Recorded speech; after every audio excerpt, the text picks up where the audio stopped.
కొంచెం దూరం వెళ్ళగానే రోడ్డు ఎండ్ అయిపోయింది. అక్కడ నుంచి మొత్తం మట్టి రోడ్లో మేము జర్నీ చేయాల్సి వచ్చింది.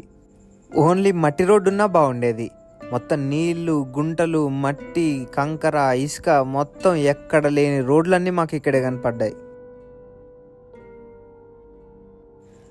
కార్ అయితే ఓకే అనుకోవచ్చు, కానీ డీసీఎం చాలా పెద్ద వెహికల్. ఆ వెహికల్ కూడా ఎలానో కిందనో మీదనో పడేసుకుంటా బాగానే తీసుకొని వచ్చిండు డ్రైవర్ అన్న.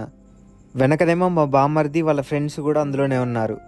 వాళ్ళు కూడా తిప్పలు పడుతూ ఆ గుంటల్లో అలానే వచ్చారు. ఎలాగైతే ఒక ప్లేస్కి అయితే వచ్చేసాం. ఇక్కడ నుంచి మేము ఇంకొక ప్లేస్కి వెళ్ళాలి. మేము అక్కడ కనుక్కుంటే మేము వెళ్ళే ప్లేస్కి కార్లు కానీ డీసీఎంస్ కానీ వెళ్ళడానికి అసలు దారే ఉండదని చెప్పారు. సో అక్కడ నుంచి ట్రాక్టర్ మాట్లాడుకొని వెళ్ళాలని చెప్పారు. సో వచ్చిన దగ్గర కొన్ని బొమ్మలు, కొన్ని గిఫ్ట్లు, కొన్ని బట్టలు వదిలేసేసి ఇక్కడ నుంచి మళ్ళీ ఇంకొక ప్లేస్కి అయితే మేము స్టార్ట్ అయ్యాం.